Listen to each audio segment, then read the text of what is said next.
Eric, the God King of AI right now is OpenAI CEO Sam Altman, and unfortunately, he has been flashing the signs for code red, reportedly sending out a code red warning over AI competition. I don't think there's any mystery who he's talking about here. This came shortly after Google released their new Gemini model and really blew away the competition. Gemini currently seen as the front runner in a lot of model performance, not just on models, but also really having some impressive growth on video.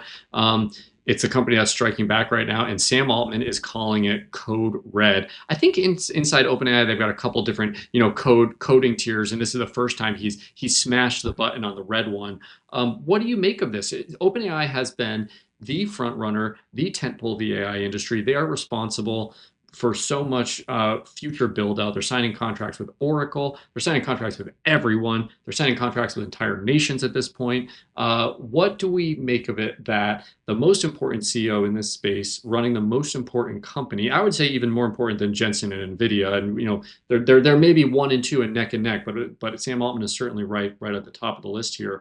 What do you make of him suddenly sending out a code red warning after signing up to spend, I mean, I've lost track, trillions at this point. I mean, what's $100 billion build out data center between friends here? What do you make of this?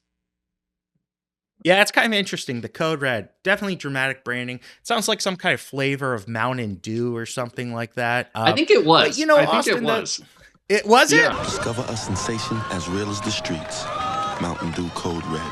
So what they need to do, they're at Code Red right now. They need to get back to Baja Blast, which is, their normal. I want Cooler level Ranch. of I want them to upgrade. get to Cooler Ranch where they're just cool and chilling on the beach, right? Do you think Mountain Dew would make a Cooler Ranch flavor? There's- Maybe. I want rights for that if There's they make nothing that. there's no flavor Mountain Dew won't make. Come on. Mountain Dew, Cooler Ranch, do it, you cowards. The bottom line, getting off Mountain Dew for a moment, it's just OpenAI badly miscalculated. They wanted a big PR campaign around a lot of the spending they were doing, and it's turned into blowback. Austin, life comes at you fast. Where they were talking about spending, I believe the number was about 1.4 trillion is what eventually got to between all their announcements in October, and as we enter early December, it's code red for the company. The reality is OpenAI is a little bit between a rock and a hard place, because what they've gotten was they got users. They have, I believe, more than 700 million active users on their platform.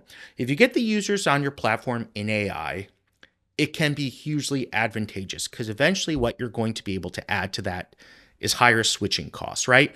The reason that Google Search won was in large part they started layering on services. They did Gmail, you had search history, they had the browser, they had enough surrounding areas that there wasn't really any reason to switch to Bing or competing offerings.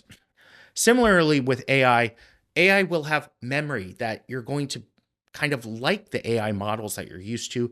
You're used to the quirks of them. If they can get a lot of people on their platform, they have the ability to not be the Netscape of this generation. Now, the rock and the hard place is that to keep up in this battle, their competitors are talking about spending $100 billion in CapEx annually, right? That's what Meta's going to spend next year. Google's on a run rate that's similar to that. And if you want to compete with them, you need to be able to spend at this level, because training these models is incredibly capital intensive. So Austin, I think at the end of the day, Meta, it needs to spend like a massive company, even though it's a startup. What they overplayed their hand on was this plan for massive spending that really makes them look like a bubble, because what they've never squared is they've never been able to show their plans and how they're going to spend the money on. And when Sam Altman was questioned about this, he kind of burned out on a podcast. How can the company with 13 billion in revenues make 1.4 trillion of spend commitments? And you've heard the criticism, First Sam. of all, we're doing well more revenue than that. Second of all, Brad, if you want to sell your shares, I'll find you a buyer. Enough. So they need to kind of slow down, and instead of going out and doing this PR thing about all their partnerships, they just need to ship good models to get the attention back on them having leadership, which they can start with 5.2, which I believe is coming out very soon and could kind of take some of the shine off Gemini. and just focus on continuing to get active users on their platform, because that's how they're not going to be the Netscape. This is an interesting point. I love this. Let's look at really quickly OpenAI versus Google right now.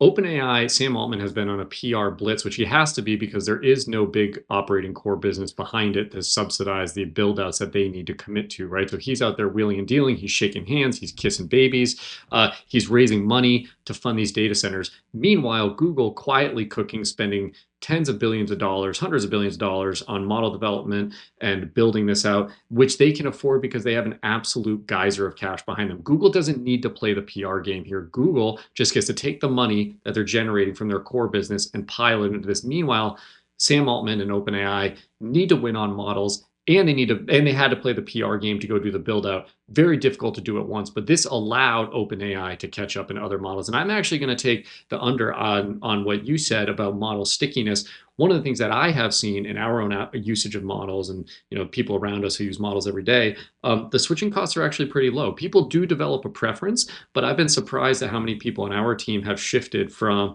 OpenAI's models to Claude's models to Gemini's models. I mean, across a 3-month span, I will see them shift to their dominant use from one model to the next, maybe 2 or 3 times, depending on which new models are being released. So I think these models are significantly more interchangeable than what you suggested here. So I think this code red is real, and you need to make sure not just that you are developing a good model that's sticky, but that you are always developing the best model, because people will switch very quickly. Well, Austin, there's 2 points on this. Number one, I think you'll have consumer stickiness and you'll have enterprise stickiness.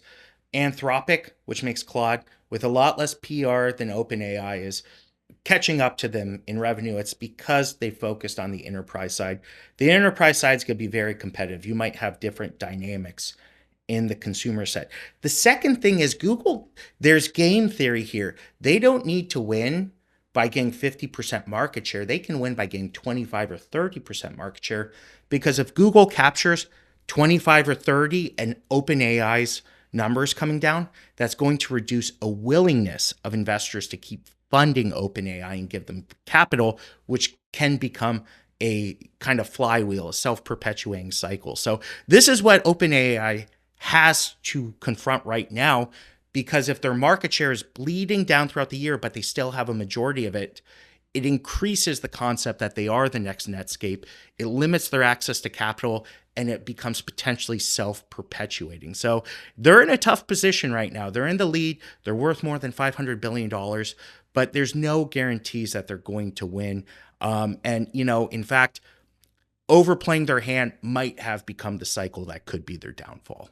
OpenAI needs to pull off a Tesla right now, right? OpenAI needs to win the PR story, and they need to win the product and technology story. They need to be out there. Sam Altman needs to be out there shaking hands, raising money for these deals, and they need to have the best model at all times. It's what made Tesla the leader in EVs and a leading automotive company broadly.